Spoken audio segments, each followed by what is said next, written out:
Hello, I'm Dr. Margaret Rutherford, and welcome to another episode of You Get the Gist.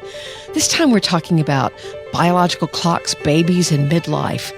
We'll do it in a quick 5 minutes where you get just the gist.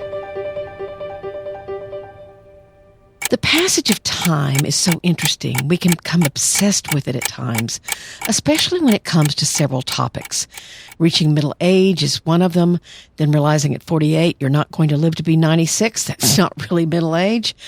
Or realizing that 5 or 10 pounds you gain in the winter doesn't come off near as quickly as it used to. But when to start a family, to have a baby or babies, is perhaps the most obvious sign of a biological clock and often the most talked about. If you're a woman, you and your uterus and your hormones and your Disney vision of being a mom can get in your way, and you can feel an ache to have a baby. Thought Catalog had a funny piece on just this phenomenon. I'll have it in the show notes. But here's a conversation between a woman and her very insistent uterus. The woman: I'm not ready for kids right now. I still have so much more left to accomplish. Her uterus: look at that adorable baby picture from this girl I went to college with and have never talked to in my entire life. I have to comment on every single one of her pictures of her cute little baby. So baby names, holding babies at parties like they're yours, thinking temper tantrums that you see in stores are cute, having an entire Pinterest account on babies, those feelings can loom quite large. Now, interestingly enough, there's an opposite feeling to this obsession about getting pregnant, and it's called tocophobia, a fear of pregnancy, and it can get in the way of that clock ticking for sure. What is it? It's a severe fear of birth, which literally means a phobia of childbirth. And for some women, this also includes a dislike or disgust with pregnancy. Tocophobia can be split into two types, primary and secondary. Primary is one for people who have not given birth before.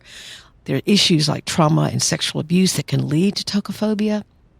Maybe they've witnessed a difficult birth or listened to stories that portray birth or even pregnancy as embarrassing or dangerous. And then secondary tocophobia means they had a traumatic birth experience, which has left them having a fear of giving birth again. I had a client like that who had nearly died when she tried to give birth the first time, and she was so afraid of being pregnant again.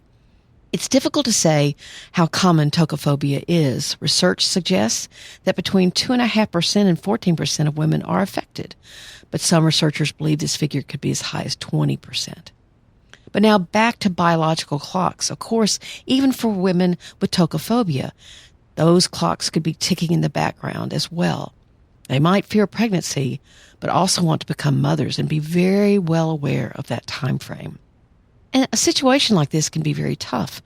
What if you were deathly afraid of blood, or maybe even fainted at the sight of it, but wanted to be a doctor? The same thing. You'd have to educate yourself and expose yourself to your fear until it was manageable. And we'll go into that in just a second. But do men have biological clocks? You bet they do. Of course, very few talk about it, and there's not much in the research except for midlife. We all know about the midlife crisis. A great Psychology Today article, which made me think I should do a whole episode on the midlife crisis, I probably will when we get back, says, during midlife, typically we are burdened by taking care of children and parents. We are faced with loss. This is both men and women. Loss of youth, previous roles and opportunities. Midlife transition often is associated with a shift in our sense of time, leading us to reflect on our lives so far, decisions we've made, and of course, the future. It does not have to involve calamity, but for some people, it turns into a crisis. I'm sure all of you know men especially who have had midlife crisis, that all of a sudden get rid of the wife that's been there for 20 or 25 years and marries a younger model, or someone who buys a fancy car or becomes obsessed with their body image. You know, especially for men, the research will show that it's normal for midlife to be a less happy time, but often many men have checked boxes for years.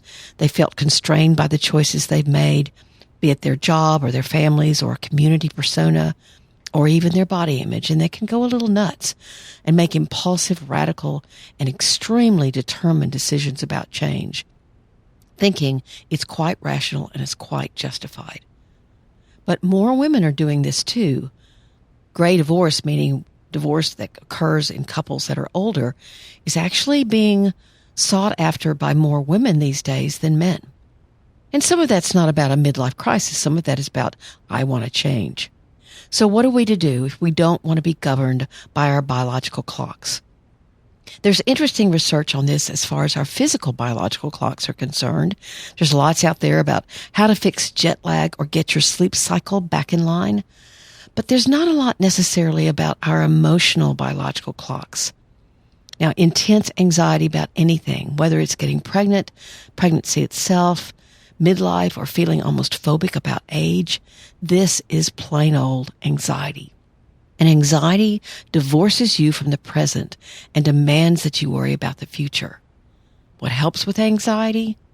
Awareness, slowing down, asking others for help, recognizing the irrationality of your fear, learning self-soothing techniques, knowing or learning how to self-soothe, to have feelings that are frightening, and to be able to calm yourself.